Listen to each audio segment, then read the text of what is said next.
This is Money Moves on VSiN, the sports betting network. What's going on, everybody? Happy Wednesday as we welcome you into Money Moves on VSiN, the sports betting network. Sirius XM channel 158. Stormy, Buonantony, Jonathan Von Tobel with you. We're holding it down as always in downtown Las Vegas, Circa Resort and Casino. Lots to get to today on the program. Yes, we will talk about what transpired last night in the NBA draft, but we do have a couple games in action right now across Major League Baseball. JVT, the Marlins up 2-1 on the Rangers. We are scoreless in Cubs and Mets, and a little bit of a delay. Don't know for how long just yet between the Guardians and White Sox, who are set to get underway in a moment, or were set to, that is. Tanner Bybee on the hill against Chris Murphy to open the game, but Eric Fetty set for the bulk of the innings in that one. Yeah, I got a little action here on the Mets on the money line, so we'll be watching that throughout the game. Missed opportunity for the Metropolitans last inning. Got the first two guys on, but then grounded to a double play, and then ultimately can't get the guy in from third. So as you mentioned, still goose eggs on the board between those two clubs right now as we enter the fourth frame. So we'll be watching that. I will, at the very least, with a lot of interest. And there's a lot going on today in the baseball card. There's a lot of really good contests, full games, and, of course, some day games at that are already underway. So very good baseball day, good sports time. It is not the dead time of the year. There's always something to talk about, always something to bet, and something to wager on. And so we will do just that. Funny you say that, because that is where we will kick things off today when we get into the rundown. It's time for the top headlines and topics of the day. This is the Rundown. So as we get you set for everything that's to come here today on Money Moves, as JVT laid it out, it's the not-so-dog days of summer. We have a full slate of Major League Baseball, 6 World Cup Game 3s as the group stage continues, 2 kicking off in just under an hour that we will preview, a signature event on the PGA Tour. You have been diving deep into the WNBA as well. So for a time that we talk about as being slow typically, we've actually got a lot to preview. Why you laugh? Do you think the WNBA is just some Oh, my gosh, no, I'm laughing because of the press conference clip you showed me right before we came on the air. Yeah, for our audience, you know, I'm doing a little bit more coverage for the Aces, so I was watching the Becky Hammond press conference yesterday, and some of our local brethren in the media, a little questionable. We can do better, guys. And I will do better when I get out there. But no, look, I was texting with Doug Kazarian about some plays later today. It's a pretty good card in the W, considering the star power that is going to be on the floor. Olivia Miles will be out there for the Lynx. We get Caitlin Clark in action, Angel Reese and more. So this will be a fun day of basketball in the W that I'm looking forward to with some angles in terms of handicapping. And even with the Aces getting an L yesterday, our girl A'ja Wilson continues to get shorter and shorter in the MVP odds for the W to get another one this Interestingly, year. because she did not play well yesterday, and just very quietly, we had brought this up the other day when I think you were not here, but the Aces prior to this loss had won, I think it was 8 of their last 9 games, but their defensive rating very quietly had not been very good over that stretch, and then last night defense popped up again. It was brutal. They could not get back into that game. A'ja Wilson was kind of rough in terms of the way she was playing, so maybe some opportunities not only for MVP, we'll see if Olivia Miles can keep it up, but maybe defensive player of the year as well. Couple great guests on the show today. We'll have Vegas odds maker Jeff Sherman talk through the Travelers Championship, and we'll get Bucci's breakdown in Buffalo. ESPN's John Buccigross, lead host of the NHL Draft, beginning on Friday. Get his thoughts on the draft. Is McKenna at number 1 as clear-cut as the odds would indicate? We'll get some sleepers, as well as Bucci's thoughts on some of the trades and coaching changes. I did listen to the full Mike Babcock press conference on my drive home yesterday, and it was interesting, to say the least. Yeah, it sounds like it's not his fault, whatever happened out there in Columbus, shockingly enough. Not probably, it sounds like I will, but McKenna over at Polymarket up to 99% probability to go with the first overall pick. It would seem that we start here at number 2, but maybe this draft is going to be boring as well, because is it Stenberg, who is a $7 favorite to go number 2? So hopefully we get some drama in the NHL draft, because last night was a little boring. No, it was not the most exciting. We will put it that way. And as my header here on the rundown is, may the odds be ever in your favor. If you were betting or parlaying chalk, they were. Top 5 odds movement that we discussed yesterday was all correct. AJ DeBonsa bet up from minus 450 to minus 2,500 in the final 24 hours. He goes number 1. RIP, our Darren Peterson, number 1 overall pick. Wagers, he ends up going at 2 to Utah, Cam Boozer to Memphis at 3, Caleb Wilson, as we all expected the entire time, to Chicago at 4, and Keaton Wagler to your beloved Clippers at 5. Honestly, even 6 through 8, with Michael Brown Jr., Darius Acuff, and Kingston Flemings all kind of in the assumption that the odds would indicate and the way that we talked about it. So, aside from some interview awkwardness, not much else really to take away from me yesterday. No, you had some problems with the interviews, huh? I would just say, why are there parents on the couch that don't talk? Like, that makes me a little bit sad. I know they have time constraints, and so they all have a microphone there, and then they don't get to speak. I mean, to stick up for my girl, Lisa Salters, as well, she did ask questions to some of the parents, and they were just, they're not used to being interviewed or in that setting, so they just clammed up. They didn't really want to do anything. But to the overall point here, all the way through 7, as you mentioned, or even 8, like, the biggest surprise didn't come until Morris Johnson Jr. was the first of the Michigan players off the board, and that was really surprising because of those 3, and I'll take another shot at my guy because he is my friend, but the ultimate basketball hipster, Zach Cohen, as I texted yesterday, and I texted the Harvard Handicappers group chat, I said, if you were to make a prop of the 3 Michigan players who would be off the board first, what in the world would you have made Morris Johnson Jr., considering what we thought about Mora, what we thought about Yaxel Landenborg, and his response was, well, actually, when I watched them, he was the one that stuck out the most. So I was like, all right, screw you, like, get out of here. The whole point here being, though, is it was boring. Like, even immediately right after that, you kind of went chalk again because a lot of people had tied Braden Burries to the Milwaukee Bucks. A lot of folks had tied Mara to the Golden State Warriors, but it ended up being Landenborg. And then Mara ends up going number 12. So a lot of these guys really went exactly where we expected. Hannes Steinbach all the way down to 14 was a player to the Charlotte Hornets that many had tied him there too. So it was kind of a boring first round, to be quite honest with you. With Johnson in particular, plus 480 to go at that position. The under 12.5 obviously comes home as well because that's where his position prop was. He does reunite with his former coach in Dusty May. Yep. And that was the talk, right? It was like, okay, we assume Daimara, right? Or Yaxel Lendenborg. If you, to your point on the odds of who is going to go there, it did not seem like it was going to be Johnson. From that standpoint, though, you do get 3 Michigan players in the top 12 as Lendenborg ends up going to Golden State at 11, Daimara 12 to OKC. He falls out of the top 10. That prop was set at 9.5, so cash that over plus 425 specifically to go 12. So if you had that on your bingo card, good on you. You were cashing in from that standpoint. And I've seen this tweet all over the place, but it stands true. It feels like the rich get richer if you're OKC being able to land that guy at that spot. Yeah, they finally, thank God, we're all done here. The Clippers trade for Paul George is finally over. Mara was the final pick from the pot, so we finally get to move on here. And I'm sure Mara will become a Hall of Famer because that's just the way this thing goes. But you're right. I mean, that's exactly what's going to happen here with them. So we'll see what they want to do with their front court options, Holmgren, Hartenstein, and the like here. But Mara should be a pretty good player, man. You know me. I kept talking about him as a player that I'd like to potentially rise up. Brooklyn had been sniffing around him, ultimately did not want to take him. But you are right, I think, in phrasing it that way. But I'll say, like, of these draft selections, I really did like what Memphis did in this draft. I was actually came away really impressed.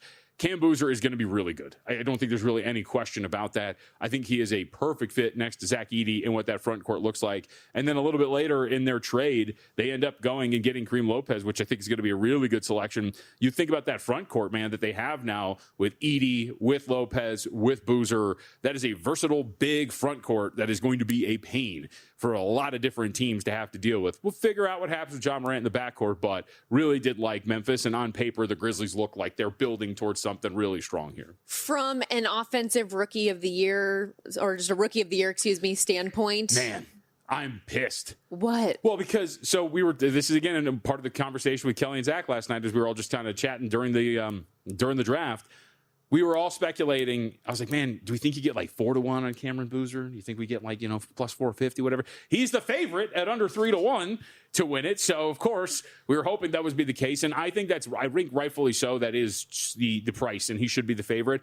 If Morant's gone, which I think is going to be the assumption that he's not going to be there by the time we get to the start of the regular season, they are just going to let Cam Boozer do whatever he wants. And Boozer is not your typical front court player in the sense of he's going to run pick and rolls with himself and Edey as the screener. He's going to be a distributor. He is going to be able to deliver in all 3 facets, points, rebounds, and assists. And for a team that doesn't have many expectations and they're probably going to give their young guy the runway to do whatever, I think that's going to be a dude that is going to really stack that up and have a really good statistical season and be able to win this thing. So he is the favorite for a reason, and I'm a little irritated because I thought we were going to get over 4-1 on him. So with that in mind, then, if you don't want to have a play on Boozer because he is the favorite, if you want to look elsewhere, do you just look specifically at talent, or was there another fit in terms of opportunity that led you to think a number was pretty decent? Yeah, I mean, I think there's a couple of options for you if you wanted to look at a few guys. I mean, it's hard not to look at some of the guys that are ball handlers that are going to be able to actually rack up some statistics in that regard, have control of the offense to an extent as well. But I think like Michael Brown Jr. is going to be a pretty interesting name.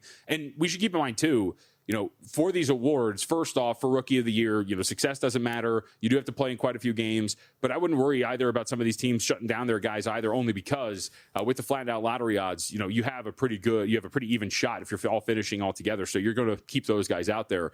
But I think Brown's going to be a pretty interesting one to look at, because I think he'll get some runway, and that's a team that is competing for a big picture, something a little bit different. And Braden Burries as well, especially if they decide that they're going to ship off Tyler Hero. Leaves a little bit of a vacuum at the 2 spot for Milwaukee. And so maybe Burries can come in, start next to Ryan Rollins, and be a guy that's going to get a high volume of workload for a Bucks team that's probably going to be floating around to fringes of a play-in race. Some other upsets, fair to call it that, guys that did not go in the first round that were heavy favorites to do so. Henry Vassar and Malik Thomas were both around $7 favorites to be drafted in the first round. They are available as we go into round 2 today. Also for previous years, and I know this is something that you discussed previewing the draft on Monday, was how much talk there has been in recent years about, there's not as much interest in the draft because we have these European players. Where are the big American and collegiate player names? Well, that's all this draft was. It felt like 9 of the top 10 picks, all college freshmen, tying a record for the most in the top 10. First 20 picks,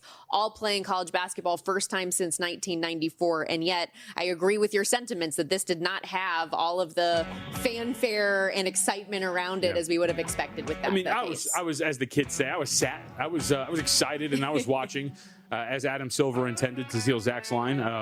No notifications, no social media, no nothing, but it was disappointing that we were not as hyped up for it leading up to it. I did love a lot of the storytelling, though, throughout the course of the night. You would. It was cool to hear some of these players' journeys as we go. Stick around. We're just getting started on Money Moves. To the World Cup we go after this. So you're listening to this podcast because you want an edge. But what if I told you you're only halfway there? You've got the mindset. Now it's time to get the toolkit to match. Here's the thing.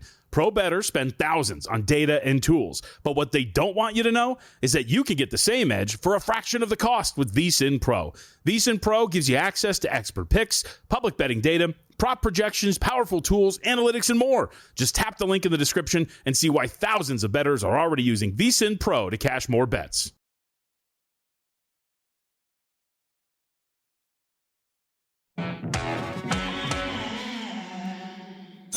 You're watching Money Moves here on VSiN, the Sports Betting Network.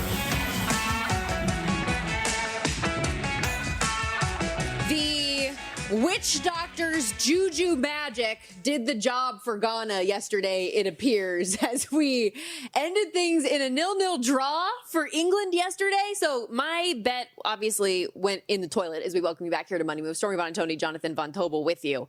I think it's fair to say we should expect a bounce back for England over the weekend. But my goodness, the witchcraft and wizardry worked. Yeah, look, this was another example of the stupidity of soccer, right? We had a couple of things. England, 79% possession yesterday, the highest by any team that failed to score in a match in the FIFA World Cup in the last 60 years. They outshot Ghana 19-1 and ended up drawing scoreless with them. So that was the variance of soccer, if you will, in that match yesterday between those two. But at the end of the day, even with that statistical edge in favor of England, Ghana has to feel screwed. There was no question that in that, 78th, 79th minute, whatever it was, that was absolutely a foul in the box that should have given the Black Stars a free kick to potentially take a late lead. There's no question about that. I am not a trained soccer eye. I watch enough. The English defender ran and jumped into him with no challenge toward the ball whatsoever. I'm amazed that was not called. Crazy result. Also, I would say, just as you were amazed that was not called, I was amazed at the miss from Harry Kane way over the crossbar after, he's minus 190 favorite to have a single goal in this game. He's had multiple goals to start off the tournament. We've talked so much about the stars delivering in the big moments, and considering all of the opportunities England had, and he's your star, to miss like that, I think was a brutal look all around. There was some sound that you wanted to play. Oh, it ties in. I think you would appreciate this. This is the Ghana head coach. And what I like about this, because I am somebody 10 toes down, we stand on business, okay? So if I have something to tell you, I'm going to look at you and tell you. So with the FIFA officials standing next to him or sitting next to him, the head coach of Ghana turns to look to ask some questions about VAR. Take a listen. Not sure. VAR is still working in the World Cup. We still have VAR. It's working. I have some doubts about that because another penalty that they need give to Ghana, clear penalty against England. That's great. That's a FIFA official right there. It's like, VAR still working? Yeah? Got my doubts about that, buddy. That was absolutely brutal. I mean, and we're talking about the difference between getting in the knockout stage and more. England, of course, still will secure the top spot if they can beat Panama on Saturday. But Croatia and Ghana are going to be battling it out for second in their final group game. If Ghana gets this win, you're talking about being in the driver's seat here. They could still do it if they win, and of course, England does not. But that's a huge result and an absolute screw job. And again, it's not the Hanlon's razor thing. You don't attribute to, malice what you can equally attribute to incompetence. Like, they just didn't really go and look at it. It's ridiculous that they did not.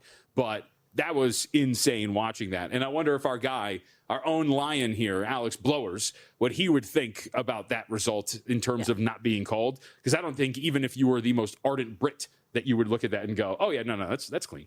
Well, and speaking to what this now means for those implications on Saturday, I mean, Ghana is a big underdog again. Croatia minus 135, Ghana plus 475. Meanwhile, England is a minus 550 plus favorite against Panama. The draw yesterday, as England was such a big favorite, draw ends up cashing 6-1. So if you did take a shot on that, there you go. Looking ahead to today. So this is the first day of game 3s for the group stage. So we go from the 4 game days to 6 now here moving forward. Lots of action. The first of which we will have 2 games set to get underway at the top of the next hour. Switzerland and Canada among them. 2 teams tied atop Group B. Winner of this match will take the group. If it's a draw, the edge goes to Canada because of goal differential. This is a game I have a bet on. I ended up playing over Switzerland's team total. Oh, okay. Over? Yes. Okay. Plus 150. Great price here at Circa. And again, we talk about this all the time, but make sure you do your due diligence and shop around because I saw this anywhere from plus 120 to plus 150. But this is a Switzerland team that should be pretty darn motivated, maybe a little bit more in attack mode. And I know just because you need to win doesn't mean you do, but you're getting a better price on the team total over 1.5 than you are for them to win in many cases. They're the better team on paper, should be able to score. And I know you look at these 2 teams having the same opponent, obviously coming out of the group and what they were able to do against Qatar. You see Canada 6-0 and you see them with a 1-1 result. But Switzerland, if you remember, coming into the group, was a pretty decent sized favorite for the group. You look in terms of some of the numbers for that game against Qatar, they really outplayed them. They just couldn't finish for whatever reason. Only scored once. The expected goals were over 3.2. Looked much more sharp in the 4-1 win over Bosnia and Herzegovina. And were able to capitalize on those chances. So that's the way I played that game today against Switzerland. Team total over 1.5 plus 150 in their 2 matches so far.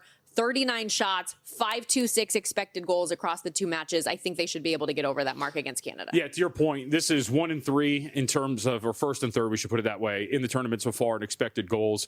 This is first and second in expected goal differential. These are 2 teams that, and again, it's a small sample size, and you got to beat up on a single opponent, so that's going to skew the numbers for the most part.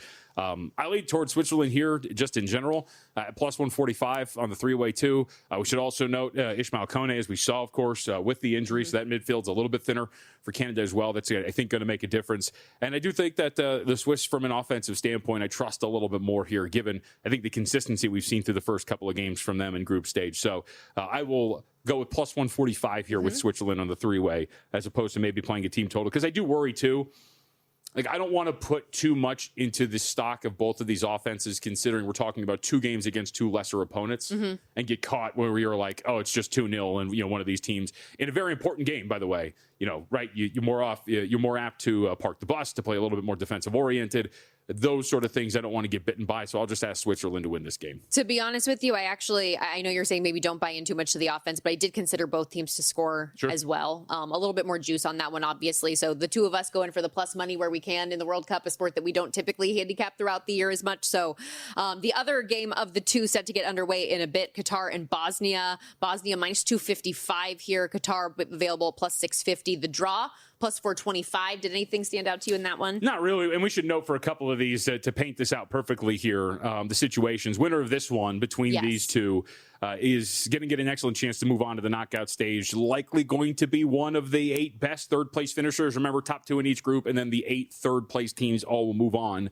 A draw likely eliminates both, so you do need a result.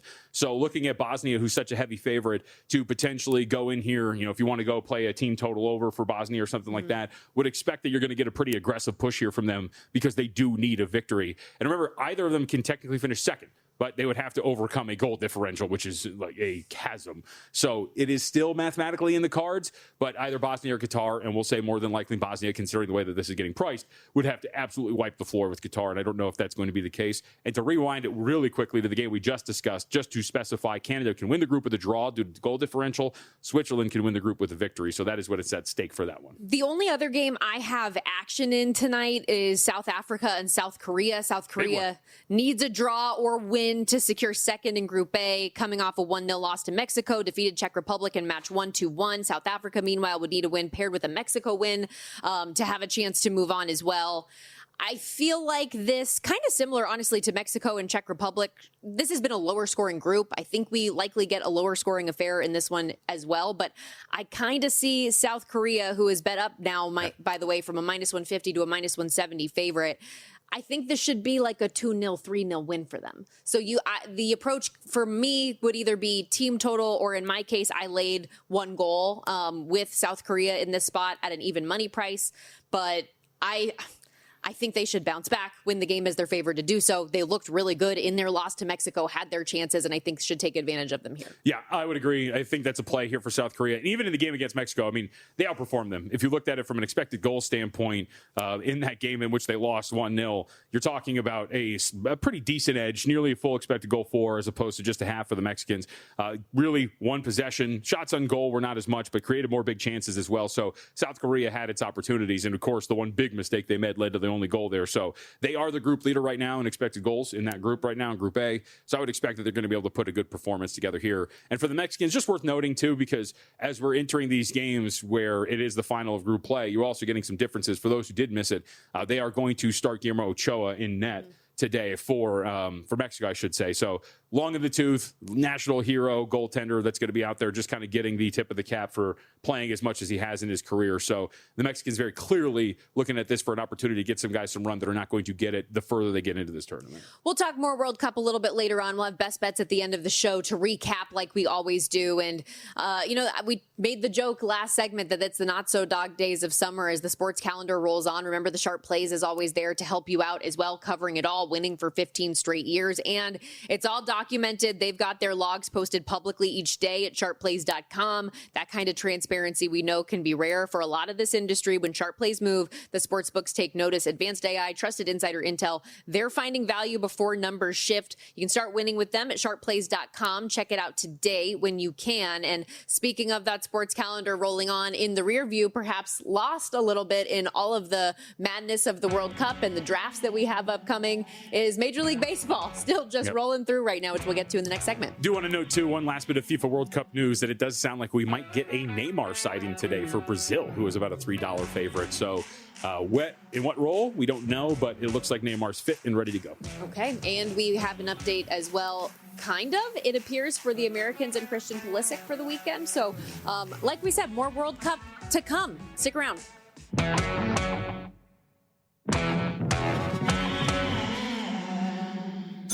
You're watching Money Moves here on VSiN, the Sports Betting Network. As we were discussing the World Cup last segment, Stormy, Buonantony, Jonathan Von Tobel with you back here on Money Moves.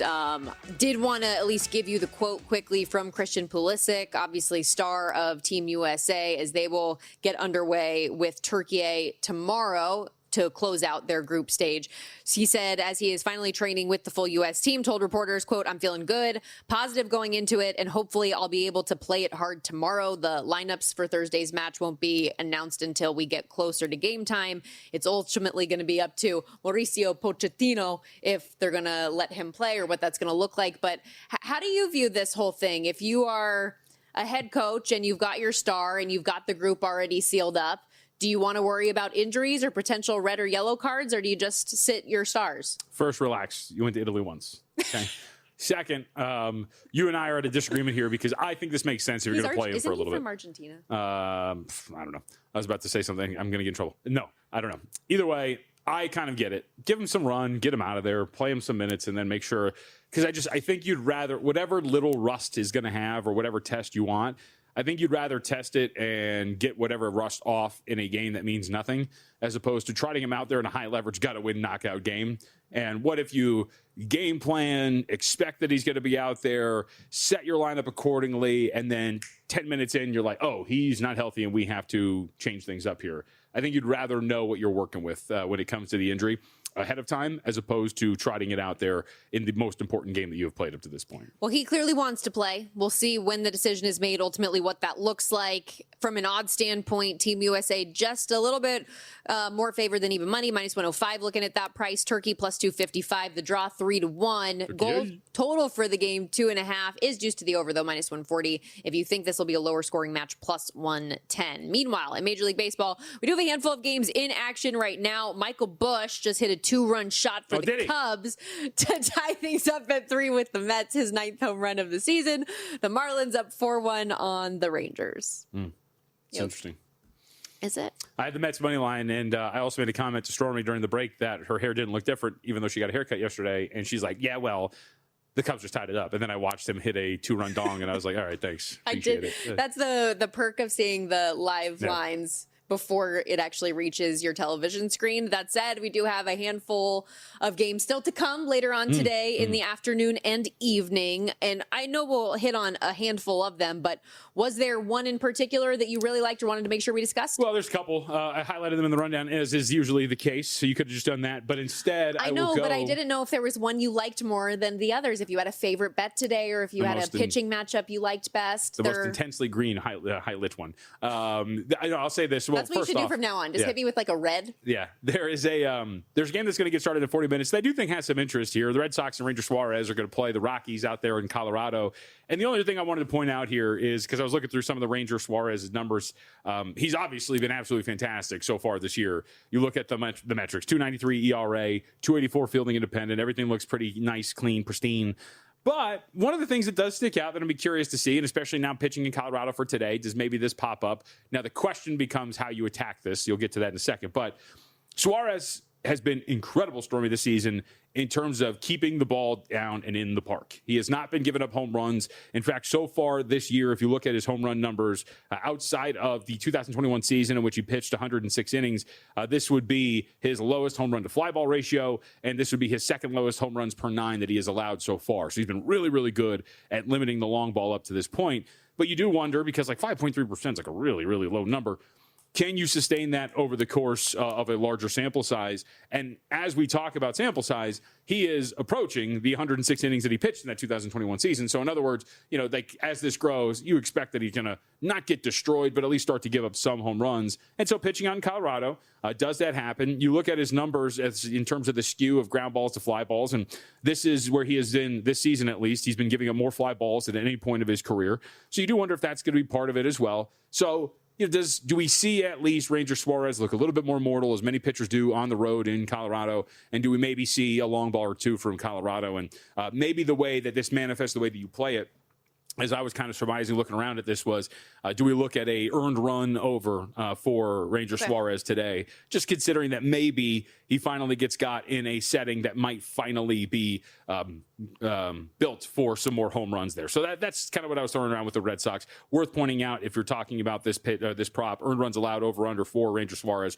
2.5 over minus 122. So, and Coors, it's, of course, we know, very hitter-friendly. If he starts to maybe give us some of those fly balls and some hard contact, then maybe you can get over that with relative ease. So we'll see if that's the case. But that was the one thing I was throwing out with that one, at least. Okay, let's push it out to Anaheim, where your beloved Angels are in action. Series split so far with the Orioles. Jose Soriano, after the great start that he had to the season, really come back down to earth the last couple months. Although, on the surface, should have an advantage today against the rookie Trey Gibson for Baltimore. The Angels, minus 124 money line favorites here. Run total 9. This one is juiced to the over, minus 121 on that side. Yeah, there's different ways you can look at this. You can look at an ERA of 3.03 and say, like, hey, man, like, he's still pitching relatively well. He's going to be fine. Let's filter out the beginning of the season in which he was absolutely tremendous. Jose Soriano's last 10 starts, 4.97 ERA, a 5.17 expected, a FIP of 5.22. He has become everything that you have seen here. His command has been really shaky. His walk rate is floating around. Let me get the actual number for you here, percentage-wise. 13.5% for those who want it a little bit more, at least in terms of per nine. That's 5.5 walks every 9 innings. Strikeout numbers are down. Like batting average of balls in play, too. It's not like he's getting unlucky. They're sitting at 306, so it's like right in line with where you should be here. Soriano's just regressed greatly over his last 10 starts, and he should not be viewed as the guy that he was at the beginning of the year very clearly, and maybe shouldn't be priced at times the way that he is here. So that is the one worth looking at. We saw this open in some spots minus 125. Completely agree with them coming in, them being bettors, and playing against Soriano in this spot, only because I just don't really buy, I mean, you shouldn't, anything that he or the Angels are going to try to sell to you at this point. And on the other side, I think it is Gibson. Let me double check. Yeah. So I've got, is it Trey Gibson? I've got 2 different Gibsons on my list. Either way, this is all about going up against Soriano. Yes, Trey. Okay. Because I think there was a Kyle Gibson listed on the screen, the odd screen. Either way, this is all about going against Soriano, and I think you can make the case for the Baltimore Orioles to go over their team total in the first 5, something like that, isolating the matchup of Baltimore versus Soriano. Okay, speaking of regression, while Shohei Ohtani still has a 1.47 ERA, the last 2 games we have seen him get hit around a little bit. 8 combined runs now, 7 earned, a homer, walking a little bit more than we're accustomed to seeing as well. Still, again, 1.47 ERA, 7-2 on the season. The Dodgers are minus 180 road favorites today against Joe Ryan and the Twins, plus 48 on that side. Run total here 8. But do we get back to the Shohei that we have seen out large this season, or the guy we've seen the last couple starts? Yeah, maybe. I actually just think just overall, this is a freaking awesome pitching matchup because Ohtani, as you mentioned, despite the fact that he has given up those 7 earned runs over his last 2, bigger sample size has said he is an elite pitcher, and Joe Ryan has been absolutely tremendous so far this year. So seems like low-hanging fruit to go out there and expect that, hey, why not just look at those 2 and say, yeah, this should be a low-scoring affair. Let's play this game under the total. It seems, or at the very least, in that first 5 frame, again, isolating the 2 guys that you're looking at. And Ohtani has deserved every bit of damage that he has been dealt over the last 2 starts. In those, what are we talking, 12 2/3 innings of work so far for Ohtani in those 2 outings that you're discussing. 4.97 ERA. The expected ERA is 4.20. FIP's like 3.80, so maybe a little lucky, but still just pointing to the fact that he just hasn't been pitching that well, and we've seen the command kind of go a bit. And Ohtani, it's not like he has been a terrible pitcher throughout his career at times, Story, in terms of the command, but he has shown the penchant for walking some guys, especially early on when he's with the Angels. So I don't think it would be a surprise that we see something similar here. But I think that you could probably get a revert back to form to an extent against this Twins lineup. Ryan continues to do what he's able to do, and maybe you get a somewhat low-scoring affair out there in Minnesota. By the way, as we're breaking down all things Major League Baseball, the VSiN Daily Diamond will keep you updated each and every day on the games to come. Our guys Jensen Lewis and Dave Ross do a great job breaking down the daily card. You can find it wherever you get your podcast. Again, it's the VSiN Daily Diamond. While you're there checking out those podcasts, remember, you can always get Money Moves in podcast form as well. Pod to the Futures, Hardwood Handicappers, our whole catalog available, so you can listen on your own time. One more game here quickly before we hit the break. The Pirates, minus 118 home favorites with Braxton Ashcraft on the hill. Brian Wu and the Mariners on the other side. Run total 8. I mean, it's just, will the real Brian Wu please stand up kind of a deal? So you look, if you go back to, we'll call it May 18th, and these starts that he has made, Stormy, he is either allowed 4 or more earned runs or pitched shutout ball. That is the only thing that you're seeing for Brian Wood. It's been 2 extremes. If you look at some of the underlying metrics, one would assume that you should be getting something good here. 3.94 ERA, 3.27 expected. Fielding independent is just about a 3 flat. He has probably deserved better up to this point. So I would assume that maybe I kind of want to try to chase this dragon, if you will, and try to see if you can get the best version of Brian Wu against the Pittsburgh Pirates and maybe playing it in that regard. Even go back to the stretch that I'm talking about where, again, it's boom or bust. It is either no earned runs or 4 or more. He's got an ERA of 4, but a fielding independent of 2.49 over that stretch. So I would expect that if the numbers are correct in what we're looking at, that you're probably going to get the better version of Brian Wu, and that the Mariners could be pretty alive here to get this done here against Pittsburgh. Minus 102, the prevailing price there. You hear that music. We got to step aside real quickly. When we come back, the NBA draft, round 1 in the rear view. Round 1 still to come in the NHL draft. John Buccigross of ESPN leads the coverage for the network. He will join us coming up after this to break down his thoughts on the draft. Gavin McKenna, odds to go number 1 off the board right now at the big books, but at Pauly Market, 99% on McKenna.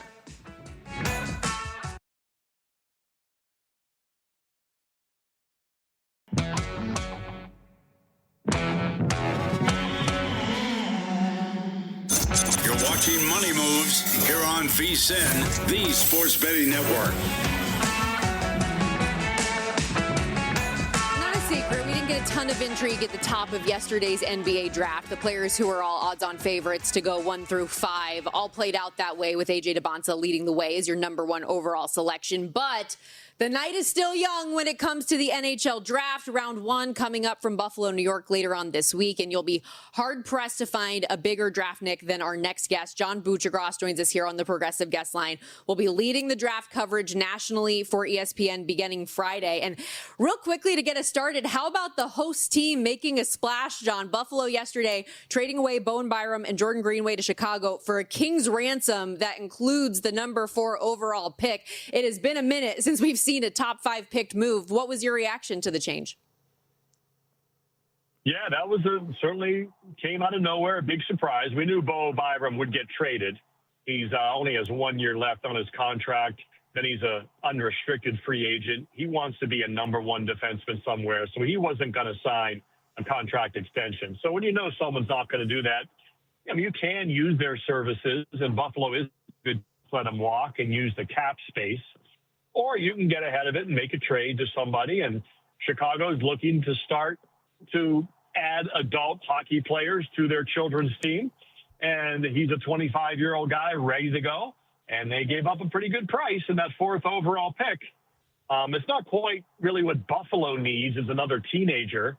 I wonder if they're going to try to package and move that pick to trade for an adult hockey player to put on their team. You know, they're an Eastern Conference candidate to get to the Stanley Cup next year. They're certainly in the conversation. And to lose Byram, looks like they're going to lose Alex Tuck, even Greenway, who's not a big loss, but suddenly they have some subtractions.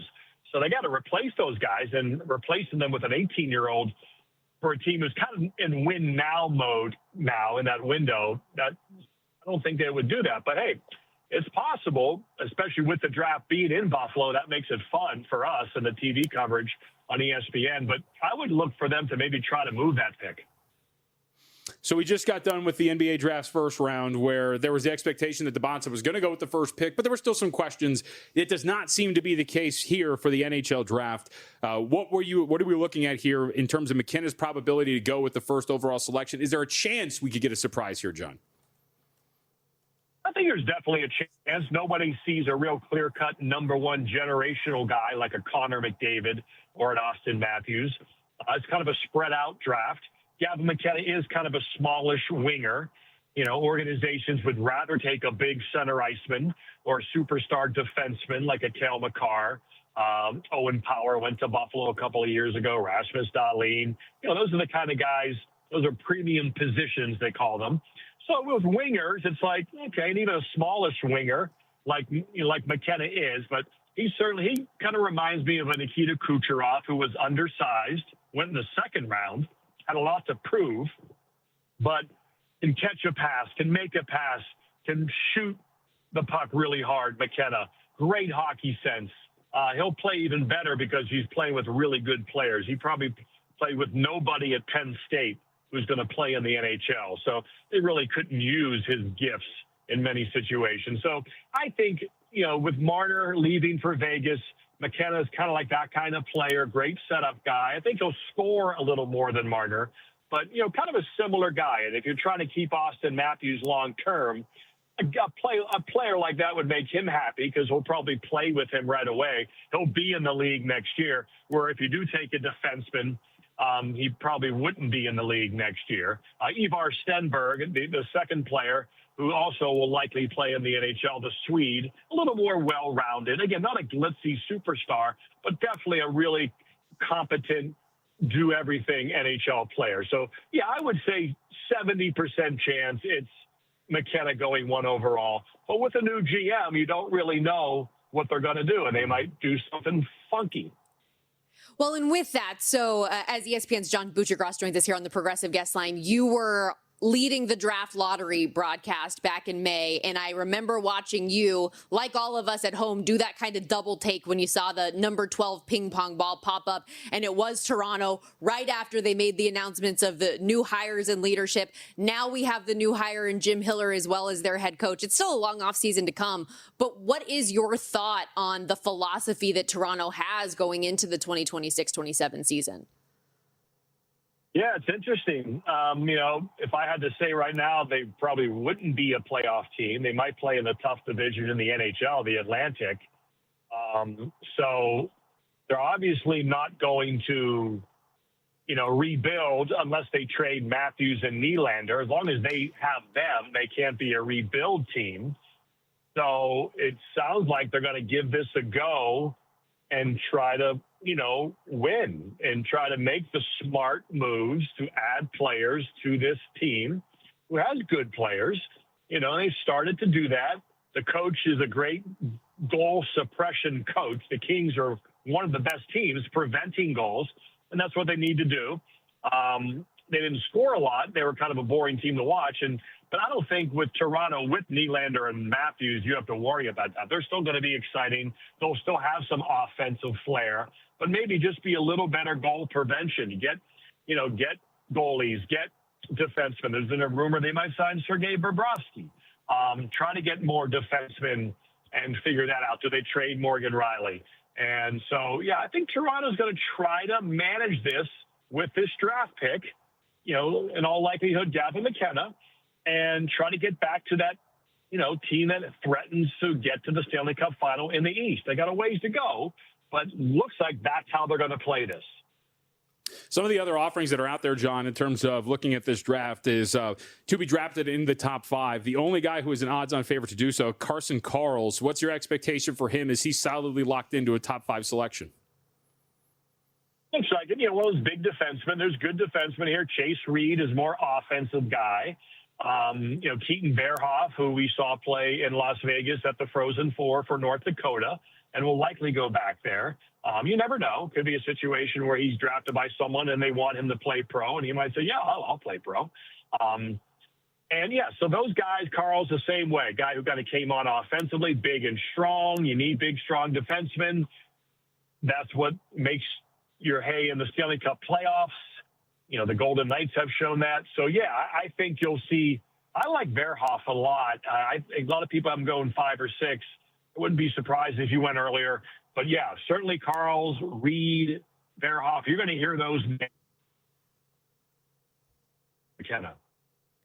Bearhoff, by the way, the draft position set at 7.5, the under -125. With that in mind, so as we talk the under there.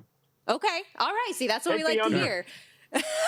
With that in mind, John, are there players, as you've gone through your research, that you think could be a little bit underrated and maybe go higher than some other people are projecting, or vice versa, a guy who you think could fall?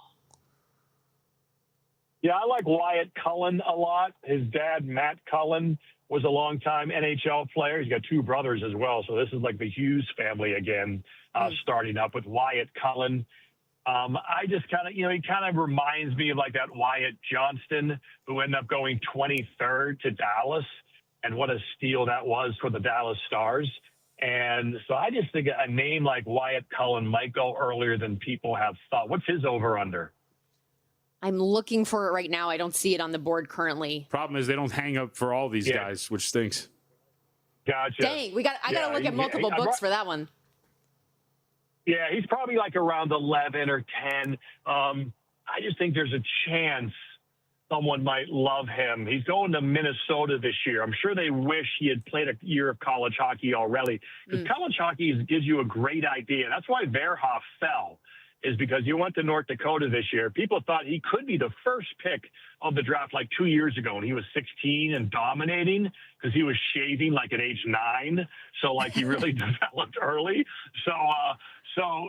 But he didn't go crazy at North Dakota, even though he was only 17 years old. So I think with Cullen, they probably wish, God, because if he goes out this year and gets 30 goals at Minnesota, they're like, well, that's a top 3 pick. Now, if he goes out and it's, 15 goals, 18 goals, Macklin Celebrini scored 30 goals as a 17-year-old at Boston University. When he did that, I knew this guy's an absolute superstar. Jack Eichel did that. Other guys, not so much. And so it kind of does slot you moving forward. So, but Wyatt Cullen is the guy that I think should and might go higher than people expect. Great stuff, John, and I will be on the prowl for a handful of books to see what we can find there. Thank you for doing this, especially on your drive to Buffalo. Will do. Appreciate this. Have a great broadcast. Absolutely. I'm about to eat a lot of crap food on the New Jersey-New York Turnpike, so thanks for that. Yes, you got to. John Buccigross, everybody. Coverage beginning on ESPN2 at 6 Eastern on Friday. Round 1 officially getting underway Friday at 7 Eastern on ESPN. We've got to step aside here real quickly when we come back, resetting for hour 2 of the program. I do want to rehash some of Mike Babcock's comments from yesterday as well. But so much more to come. The WNBA, we've got golf. Stick around. Money Moves after this.